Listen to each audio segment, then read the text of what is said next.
All right, we are live. This is Attorney Vince Davis, and this is The Secret: How to Fight CPS and Win. I'm joined tonight by my co-host, Miss G, Miss Georgette Truin. Miss G, how are you this evening? Just lovely. Good. It's always a pleasure to see Miss G.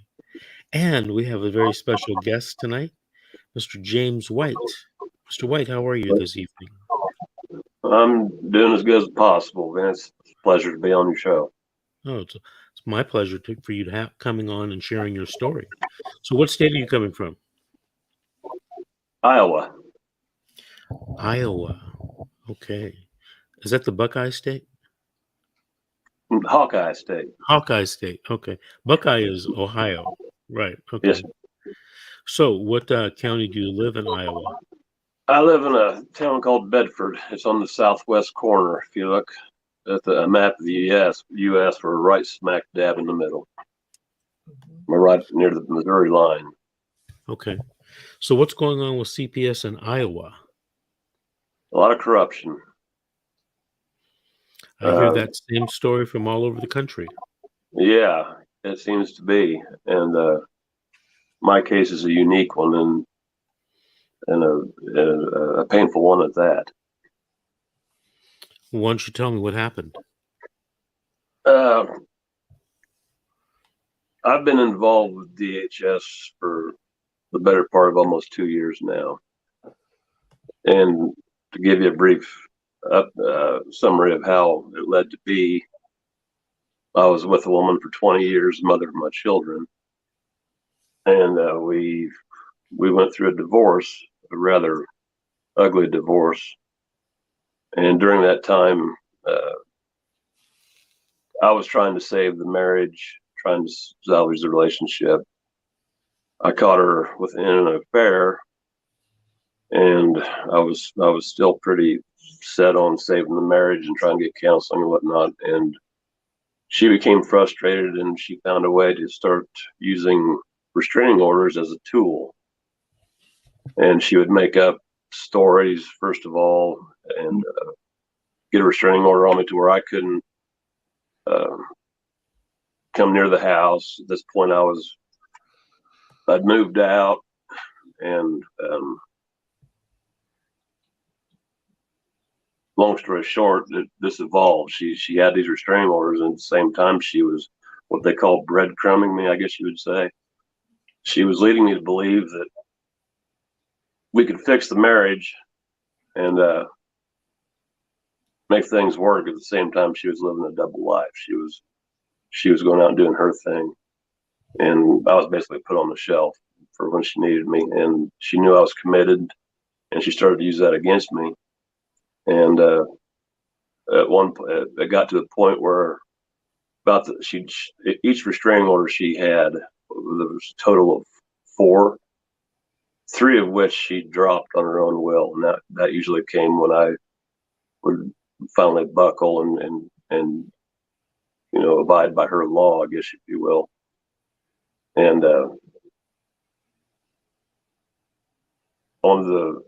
during the last restraining order, she'd found a way to trap me in a sense. She knew me well enough to know that if she acted a certain way or put me in a certain position, she knew how I'd respond. And she got me to respond. She locked my kids down in her house one like a Tuesday afternoon, middle of the day. It was a nice day. And of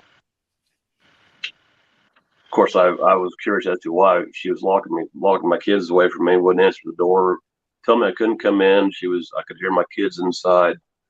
She was threatening my son that if he opened the door or answered my call, he'd be in trouble, and threatened my daughter she'd take her cell phone away if she answered my calls or answered the door, wouldn't let me in. And she knew that I'd stay persistent and stick around the house. Well, I didn't realize at the time that my actions to the outside public would see them as possibly violent or possessive or even possibly high. And basically she did that. This went on through about a 6-hour period of the day, and she had enough people that drove by and called her out of concern, and she'd fabricated a story telling them that I was trying to break in. It was all based on a lie, and what it came down to is she called DHS and got. She alleged that I was being obsessive, stalking her, number of different allegations. Mainly, she said that I was high on methamphetamine. Now, I have a drug past. I come from a small town, and I've been sober from methamphetamine for over a decade. But she knew that within this small town that people remember that, and that she could base that allegation and justify it and get people to think that I was possibly high. And DHS got involved, and knowing my rights, when they came to my house on this allegation, I had a certain social worker that didn't know me.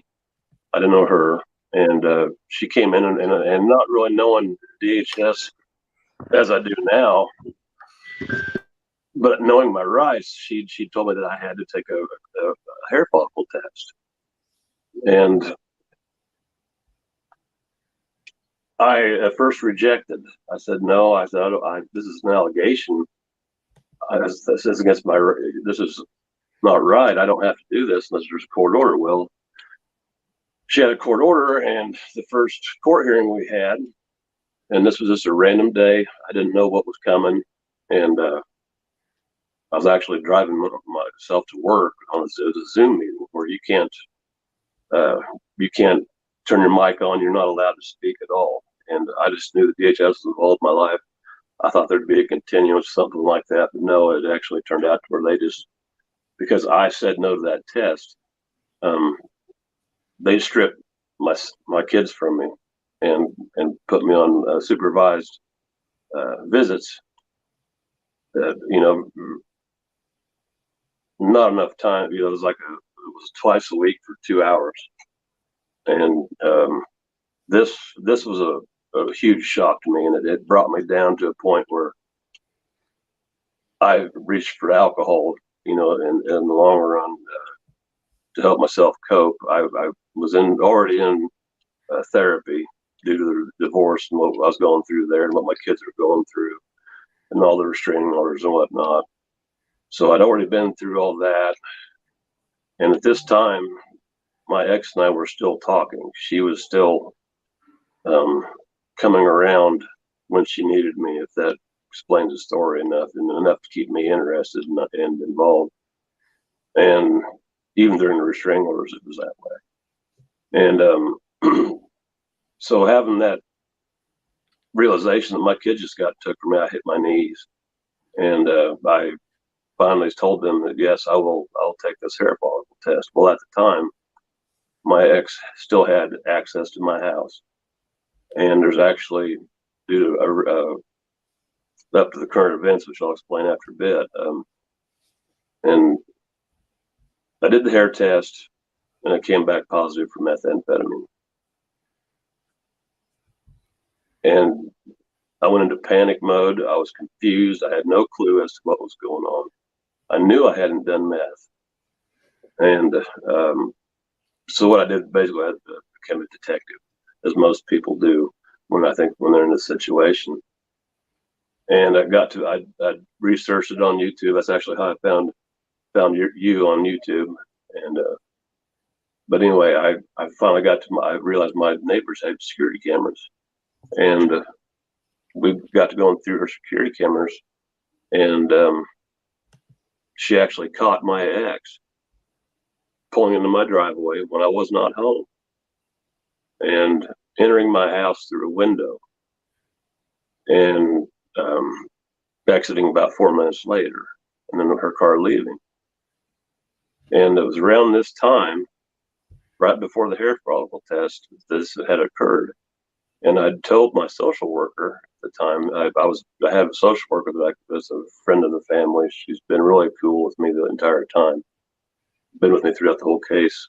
And she's been kind of lean on. But anyway, I told her one night that I felt high. I felt I couldn't sleep. I was fidgety. I was cold sweating. I ran, everything to exhibit somebody that was high on meth. I felt it, and being a former addict, I recognized it, and I told her about it. So it's documented. But anyway, that hair follicle test, it stripped me from my children even more, and there's even more consequences. I had to attend. So I'd already been through the divorce, all the restraining orders. I went through the detachment from my kids, not be able to see them. I was going through that. They stacked on. I had to go to an outpatient recovery facility for a period of time until I was released. And as well, I had to attend IDAP classes, which cost $200 to enter. It was $25 per class, and it was well over a year that it took me to finally complete that, and it cost around $1,800 by the time you figure in my traveling. I was then released from, was about to be released from Zion, and my family took note that I was fading physically, mentally. I was buckling, and they got me into a rehab in Texas.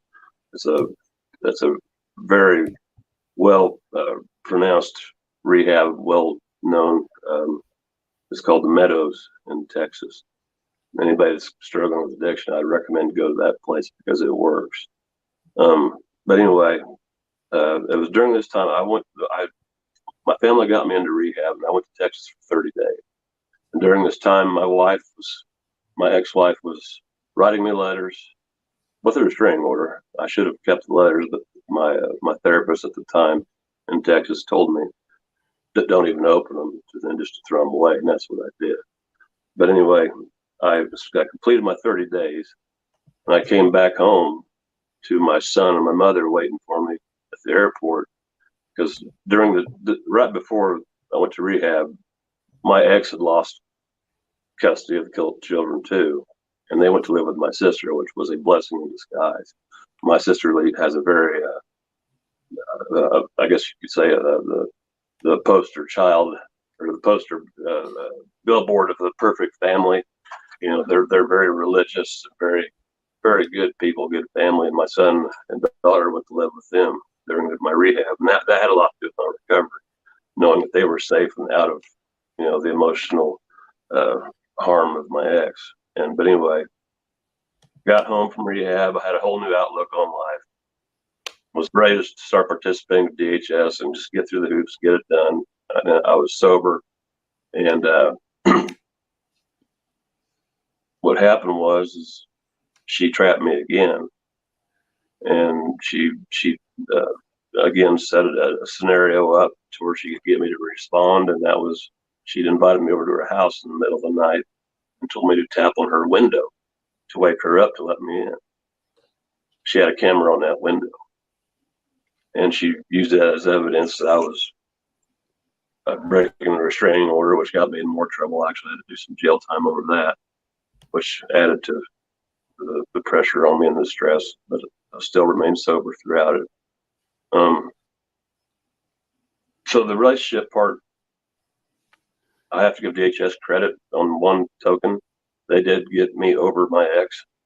They got me to a point where I got to see reality, that this woman is malicious and with ill intent, and just she's hell bound to just take my kids from me, and she found a way to do it for free without having to go through the legal system or a custody battle. She figured she could take them by accusing me of things I didn't do to DHS and get taken away that way. And this is where it gets kind of complex.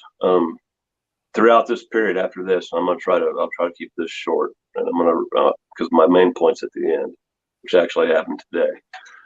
Throughout the period up until currently, in and out, up and downs. I had supervised visits with my son for a year. He didn't spend the night at my house for a year, and that was very difficult, and still is to this day to handle and deal with, and it's traumatic.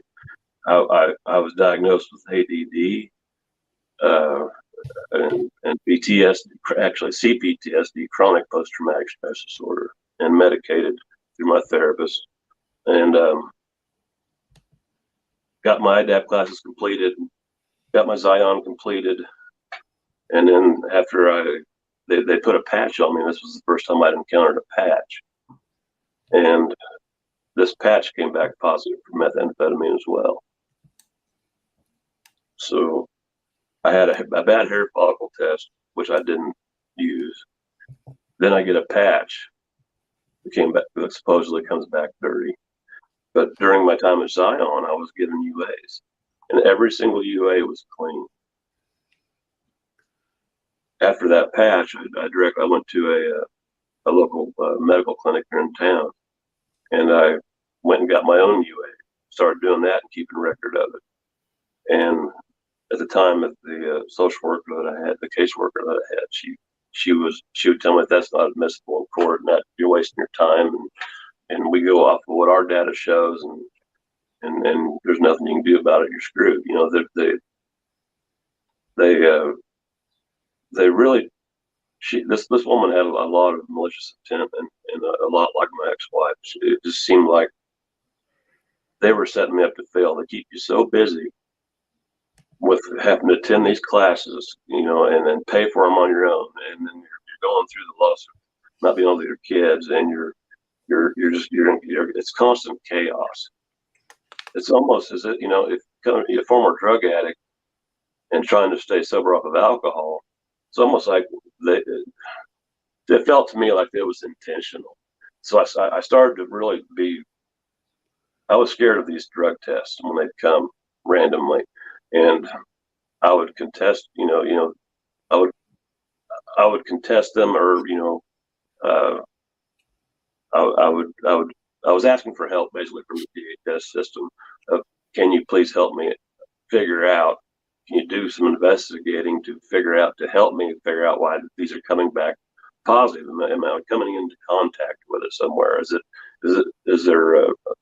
in my furnace ducts? Is it, you know, I was at a loss, and I was constantly every night on YouTube or Google searching false positive drug tests. I mean, just driving myself crazy. Up every hour of the night, you know. I was on one mission, and that was figure out what's going on. See, I'm a mechanic for a living. I fix things for a living, and for every problem, there's a repair, and I thought that I could find it. Well, there started being necessity. I wore this patch, came back positive. Well, the next patch was clean, and then the next patch was clean, and the next one would be dirty, and all along still giving UAs, all clean. And I'm going to bring it up to this point in time right now. This has been last November.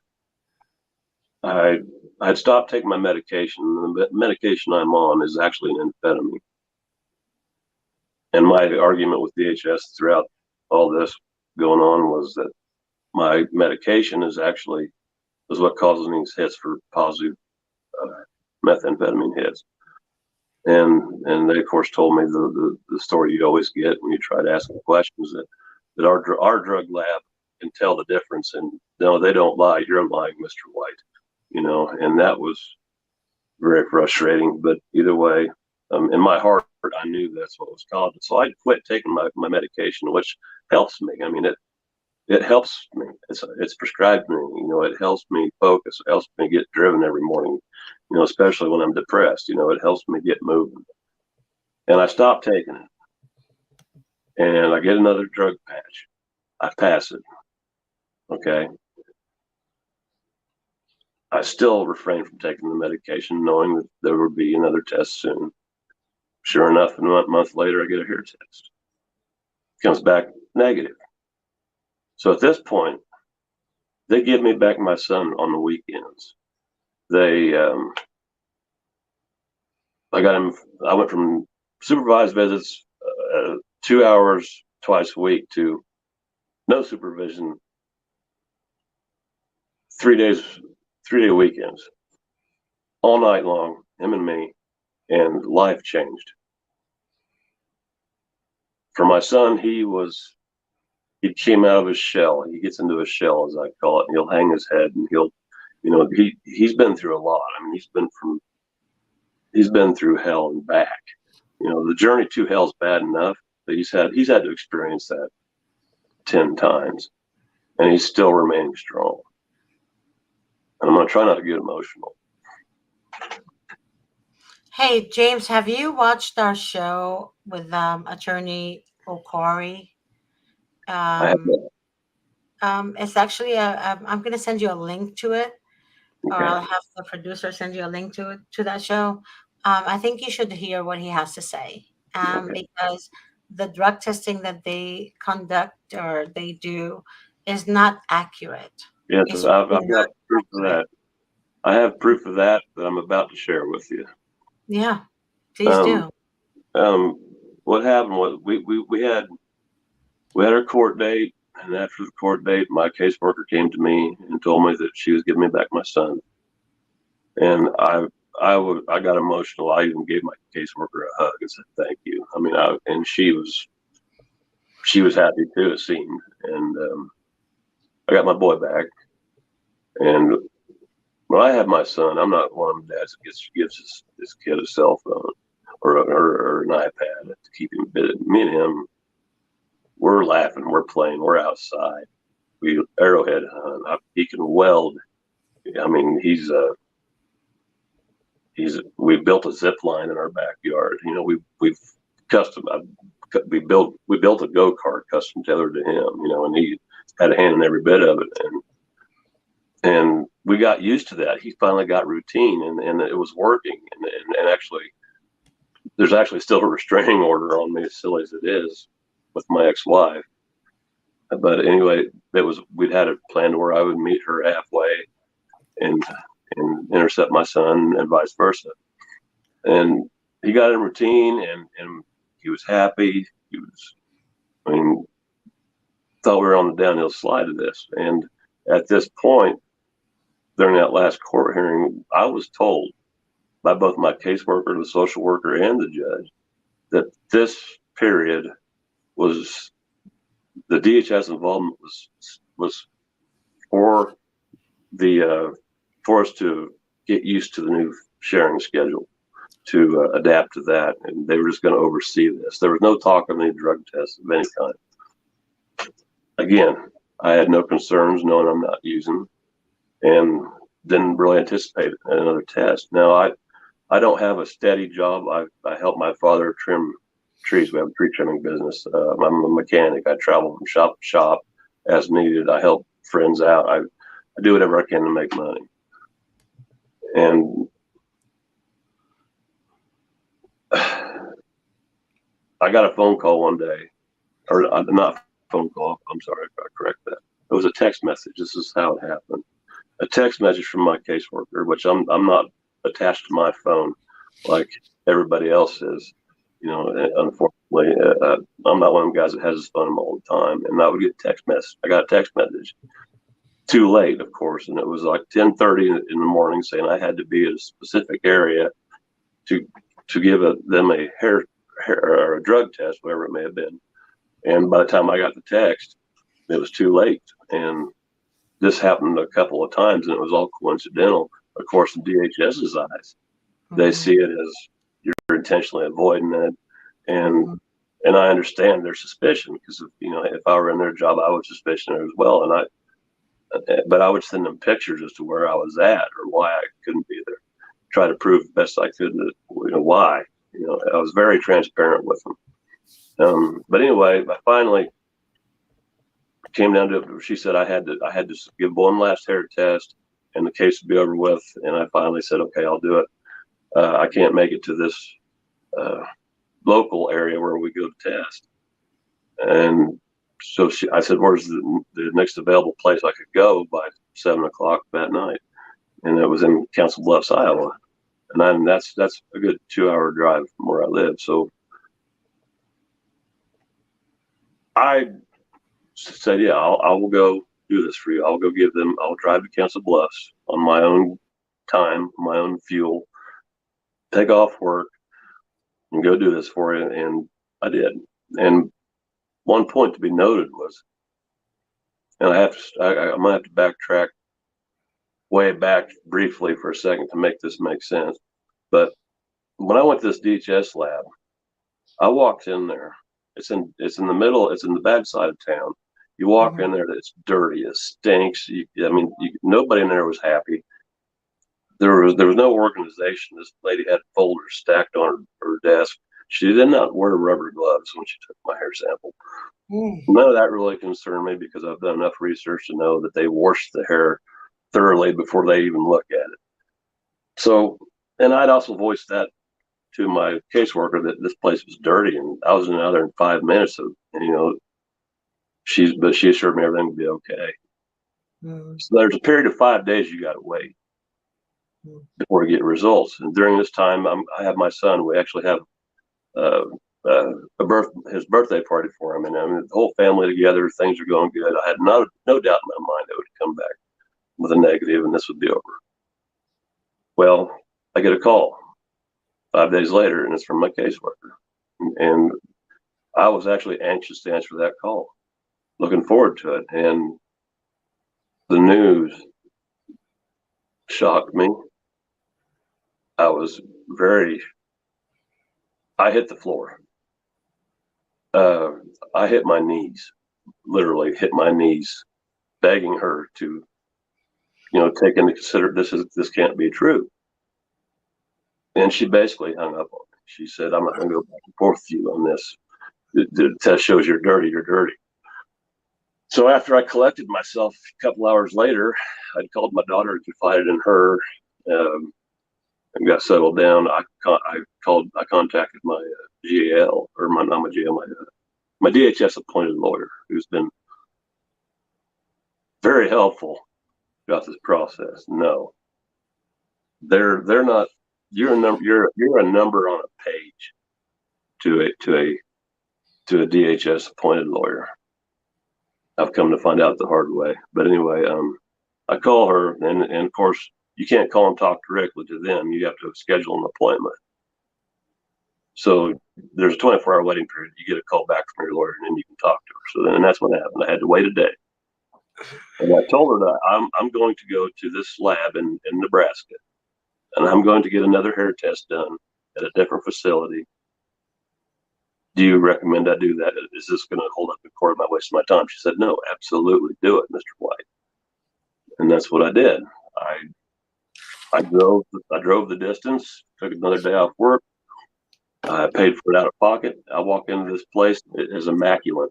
It's like a doctor's office, clean. I mean, very professional, informative, helpful, understanding, considerate, empathetic. And I was there for 30 minutes. It took her 30 minutes to cut certain sections of my hair. I washed her with rubber gloves. She changed her gloves twice, puts it in an envelope, seals it, sends it off. I tell her thank you. I pay and I leave. Results come back negative. Now here's the kicker. Here's the kicker that's going to prove to you that DHS is not. They aren't interested in what's best for your kid at all, because they stripped me from that day, a week prior to getting, that when I got that news that test was dirty, they took my son back out of my life. He lives about 45 minutes away now. His mother moved, surprisingly out of town into an apartment complex on a 3rd floor, in a fairly large town for this area. But they took me back to one supervised visit a week for 2 hours in that town. My son had to go through getting used to a routine, being with dad, having fun. My family is a very loving, close family. We're together all the time. He's got little cousins his age. He was very content, and they took it from him.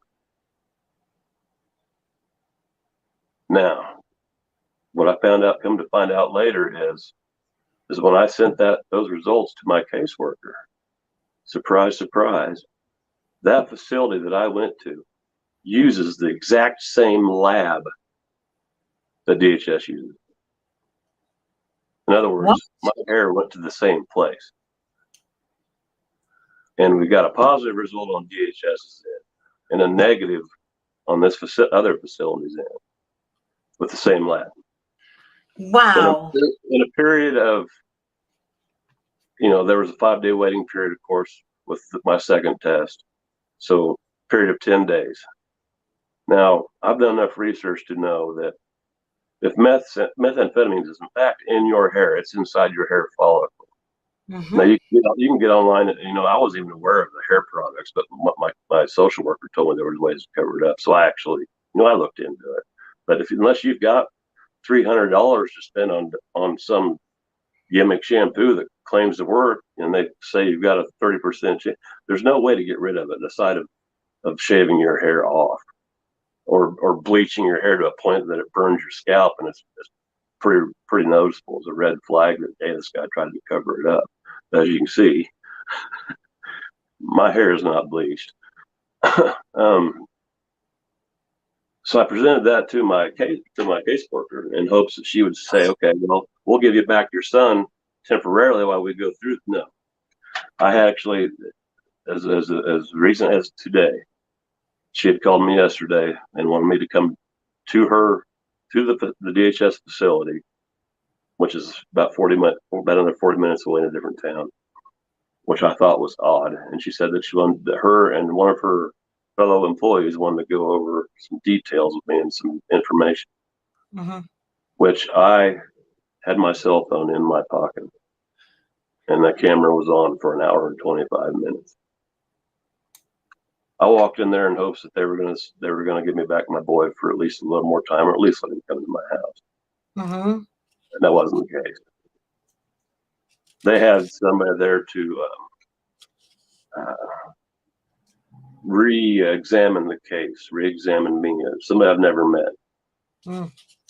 They want to start up a whole new different chapter of this case, trying to pin me a drug use, and they actually had the paperwork side by side. Mm. And I made the argument of, see, there's a certain number on these drug test results of how much the levels of whatever drug they supposedly find, and their argument is that the levels on my first test through DHS was so low that what they think is I thought I had. They think that I seen a point where I could go get high just for fun after being sober for all these years, and they thought I went and got high and was trying to cover it up. And I looked them dead in the eye, and I asked both of them. I go, do I look like I'm on methamphetamine to you? I go, I'm 240 pounds. They don't know. I have They my don't. teeth. I have my teeth. I've got, I know. I show nothing says that I'm a meth head at all. And to say that they've been suspecting me of this for 2 years, you think I'd be deteriorating in some form. You'd be able to tell. I asked them Yeah. that question, and they, of course, they answered me with the oh, we have several clients that come back with 10 times the numbers of levels you had, and we can't tell with them either. In fact, they're obese. Oh, okay, I see. No, they're lying. They're lying, James. Oh, They're I know. lying. Oh, I know. 100%. They're so dumb. They're so stupid. They think they're fucking therapists, psychiatrists, they're doctors, nurses, and they know it all. Well, they're Yeah, so and that's another they're thing. My psychiatrist actually in the middle of all this had he'd actually sent in about a half a page document stating that the medication he'd prescribed me was actually amphetamine, and the possibilities of it coming back positive were relatively high. there you Now, go. I want to step back to the point on another token I've got of how disorganized DHS is. About midway through this process, I'd happened to look at a carbon copy of a drug test I took one day after she left. This was when they were doing the in-home drug test. Mm-hmm. The carbon copy wasn't even my name. It was some guy from a different town. I knew it. It I knew was, it. they were checking him for bath salts. And when I reported that to my caseworker, I should not have said nothing. What I should have done was I should have looked at that point, because that's proof that they messed up in the paperwork. You know, people, DHS has it in their head that their employees do not make any mistakes at all. They are perfect in every sense of the word. You know, and it's not funny, but I had, you know, they're having a conference this Friday about this conflict of the results, and supposedly our next court hearing, the lab professor or the head honcho of this lab is going to be there at this hearing testifying. The lab professor. Yes. Yeah, I see. Okay. So I'm really interested to see where you know, DHS. I'm going to guarantee you, or they're leaning more towards the fact that they think I've used than they are giving any credit to my negative result, and that's the sad part. I explained to them, and I got emotional today, telling them I spoke with my son for the better part of that hour, and how the effects on him have been terrible. I mean, my son, the last time I seen him, and this is the sad part, is a father looks at his boy and says, "Son, everything's going to be okay. Daddy's working on it. This is going to be over soon." Throughout this whole process, I've told him that, and we finally had that opportunity. But the last time I told him that, I know. he looked at me like he didn't believe me. I know. It's hard. It's freaking hard for any good father or any good mom, to be honest with you. And what did I tell you before the show? I always tell people that on my shows, they always give the children to the abuser, whether the abuser is the mom or whether the abuser is the father. Either way, they give the children to the abuser. And I've been always, and always, I've also mentioned that the test results, even before I met Attorney O'Carty on the show, I've always doubted how they conducted their drug testing. Always doubted it, because it makes absolutely zero sense, right? They're trying to fail. Right. And that person that they're gonna bring as a witness, whatever, he's a dumbass too. I bet you if you put Attorney O'Carty and him in one courtroom, O'Carty would kick his ass. I would have. Yeah, I'm not joking. I'm not joking. That's another thing that they do is that they know that I don't have a lot of money, and I've talked to lawyers, and I mean friends of mine that are lawyers that still they wouldn't touch this case for less than a $5,000 retainer. I understand that, but you know what? You tell your attorney. Well, I don't know. I honestly, can family and friends help you financially in your state? That's I've got enough property I could get, you know, loans against, which I'm really considering doing, because this is there is no considering it. There is implementing. There is no time to think, because there are 100 steps ahead of you. I kid you not, James. There are 100 steps ahead of you, and I'm telling you right now. You first of all, your attorney, that stupid ass attorney, will always serve to get the discovery report from these drug facilities. You need a discovery report. That's what Attorney O'Carty mentioned. And I just wish you can go to the show, and I want you to listen to the show, because it's very informative. And I will. And I know money is a big factor to all parents out there. I know it is. I get it. But if you have ways, if you have to sell your home, James, I'm going. Yeah, you're absolutely on track. Because there is the money. It comes and goes, but your children is a gift. It doesn't just go and come back whenever you want it. No, because they grow older. They have their own lives. And you don't want that mother to manipulate your son or to coerce him to think even though your son knows you're a good father at that age. But as the older he gets, he's going to believe the crap that his mother feeds him. And that's the sad part about this is the fact that the abuser always has the upper hand. Always has the upper hand. And Yeah. it's not about that you're special. You're not special, James. I hate to say that to you. No, It no, I don't claim to be. everybody. Yeah, you know what I mean. You know what I'm talking about. You're not special because there's another James out there in LA County, Sacramento, Louisiana that's suffering the same exact way you are. And if I had to give And any of them any advice, it would be that social workers, case they are not your friend. You no, don't talk to them unless you know, and be brief if you do. You know, and it's it's sad that like today I got the news that they're going to keep my son away from me until after they have this until June 2nd is our next court date, and so I figure I've got about 2.5 weeks to prepare, and that was my question for Vince was, shit. if I were to hire an attorney, should it be an out of state attorney, an in state attorney? Like I said, the price is no option for me.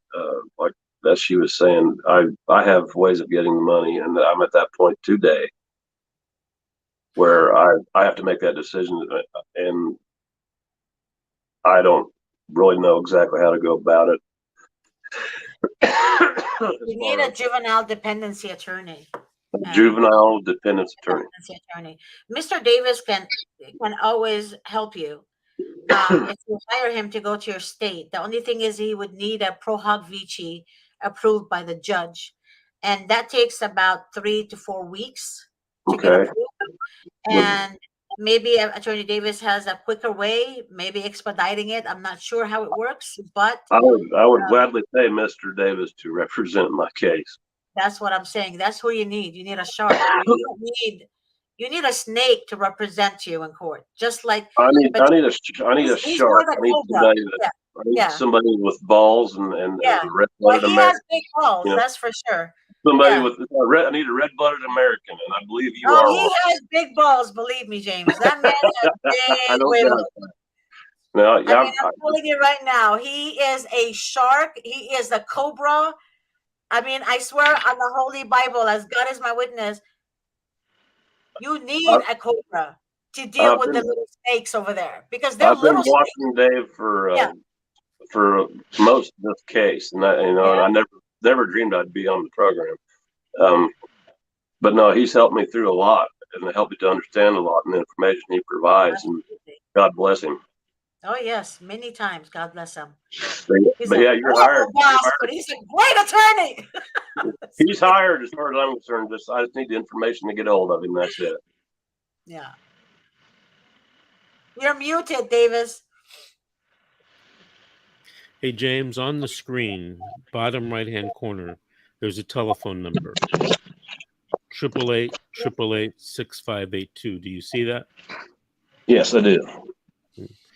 I want you to call that number tomorrow morning. 6582. Yeah. And I want you to call that tomorrow morning and ask for Miss G. I'll just give him my direct number, Davis. James. Okay. My direct office number. You can call me and you can text me anytime, any night.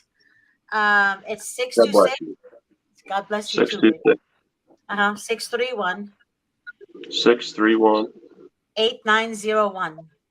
8901. 626-631-8901. You got it. That is correct. That is my direct number, and you can also text me there.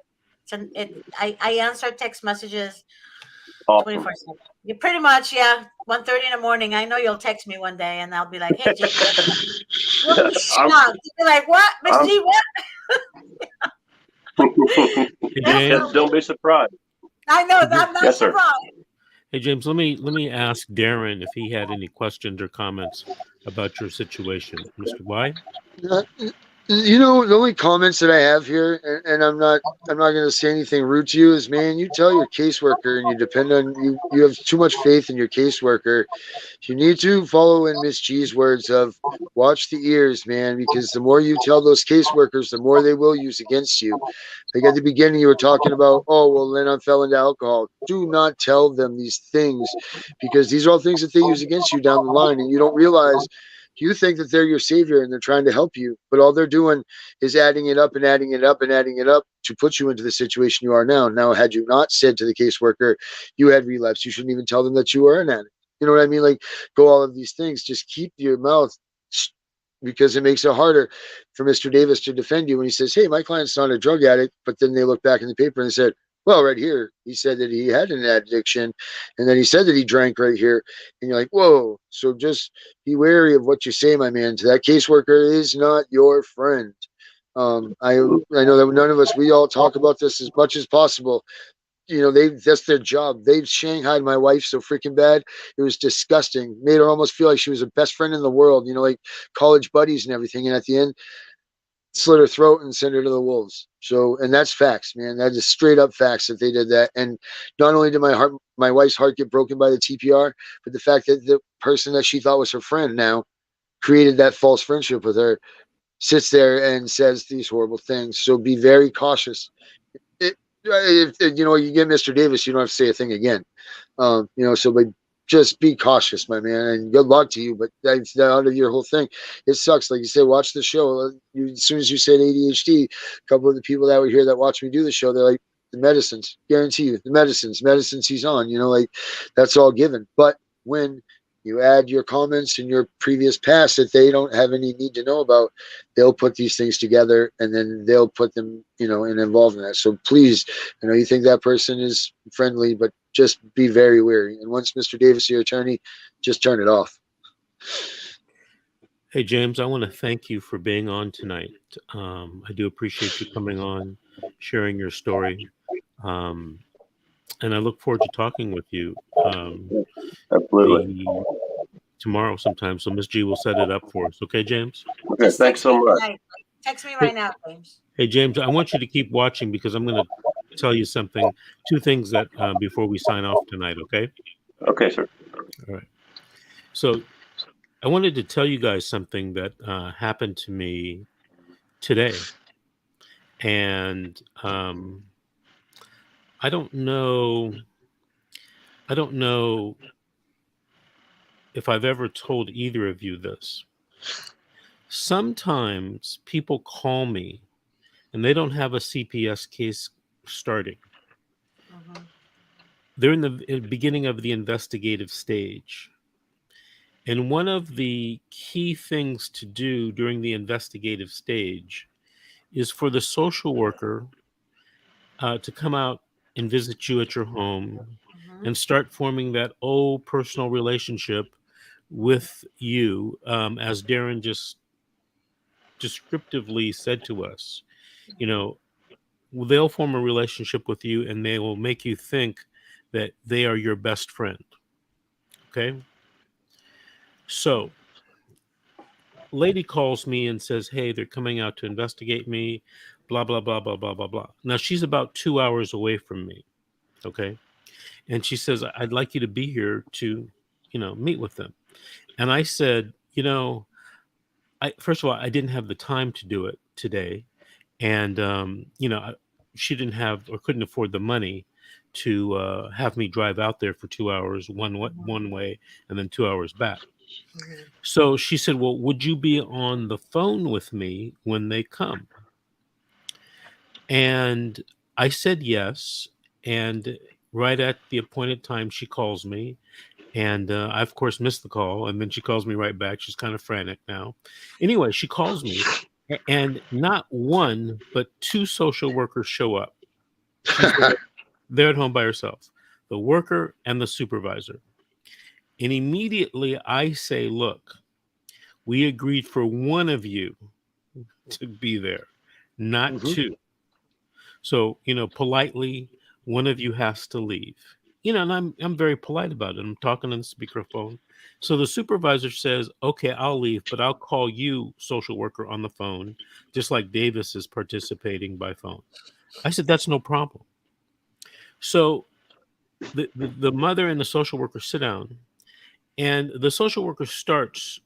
I've seen this 100 times. Starts with the warming up, the developing the relationship with the parent, and all of a sudden, my gal is so relaxed. She's never been this relaxed before.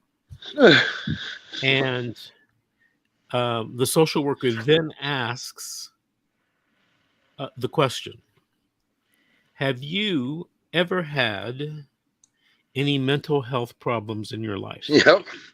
Okay. And I say, we're not going to answer that. Now, I've already told my client, whatever I say, go with it. Okay. So we go with it. Then they start asking more and more intrusive questions and questions about that could hurt my client. Mhm. Okay. My client just had a new baby about a month ago. There's issues maybe about drugs, maybe about domestic violence, but they're thinking about trying to detain this child. So then they start asking questions about the issues, the core issues. Mhm. And I tell my client, we're not going to answer that.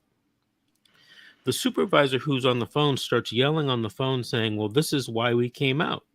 We want to know blah, blah, blah. And I said, no, you came out because you wanted to see the baby. You didn't have a warrant. And I agreed. So you saw the baby. She changed the diaper. He doesn't have any marks or bruises on him. You see that my client lives by herself. And something that my client had done that I didn't even tell her to do. She had gone to court and got a restraining order against the dad to protect herself and her Mhm. child. Mhm. But of course, once I knew that, I used that, I played that drum loud and clear. And she and what they said was going to be an hour to a 90-minute conversation turned into about a 15-minute conversation, and she left. They wanted to view the house. I said, no, we're not going to do that. I said, you take a look around and tell me what you see. And, the house is clean and everything, but she wanted to start looking in closets and drawers and all that type of stuff. I said, no, we didn't agree to that. But if you have a concern, you take this to court. And so the social worker says on the phone, the supervisor says, well, we can get a warrant. I said, go ahead and get a warrant. I said, or at least try. I said, I've represented many people in your county. It wasn't LA County, but I said, many people in your county, both at the CPS level and at the civil rights level. I've sued your county many, many times. Mhm. So if you think that you can get a warrant, in my opinion, and I'm not right all the time, but in my opinion, you're going to have to lie about something, right? But go ahead, go for it. So the interview ended. And the reason why I'm telling you this story, especially for James, these people are taught how to get information from you. Mhm. If they come at you mean and angry, Mhm. they're not going to get anything. So what do? They do the exact same thing in California, in Iowa, and in Maine. They make friends with you, Mhm. and then they get every secret you told them and they use it against you. I've been saying that for years, Vincent. I've been saying that for years. So if you think that they are your friends, and now you know because you said it tonight, they are not your friends. Okay. Reverse psychology. So I want you to keep that in mind when dealing with social workers. Anybody that's watching this video, keep that in mind. All right. What is the goal of a social worker? To take your child into custody. Yep. They will tell you to make your child safe. Well, the best way they know of making the child safe is snatching your child and putting the child in foster care, where the baby will probably be abused anyway. Right? Exactly. That's a whole nother problem. Monsters. Okay. So, James, I look forward to speaking with you tomorrow. Before we sign off, because we're way over time, Darren, did you have any questions or comments you wanted to make? No, I think just pound that into everybody. Just keep damn. your mouth shut. Just keep your mouth shut. Don't talk to these people. Call your lawyers. Do whatever. Just keep your mouth closed. Ms. G, any last questions or comments?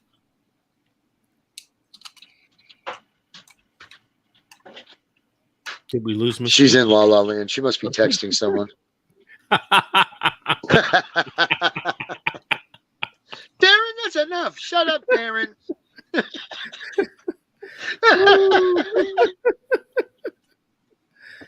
Oh, Are She's you so done? cute when she's. I'm so glad that you guys laugh. It's so nice to see you guys laugh. She's secretly shooting missiles at us right now. She's the one really laughing, Yeah. like the old My eyes cartoons, says you know. it all. My eyes and my smile says it all. It's actually your hair. Your hair looks very nice today. Thank you. hey, You're Ms. G, welcome. seriously though, for the show, did you have any comments or questions before we leave? Yeah, just don't think that you're a good parent. You're off the hook. And don't believe the social worker telling you that everything looks great. Are we going to close the file and we're not coming back? Because they will come back with the sheriff.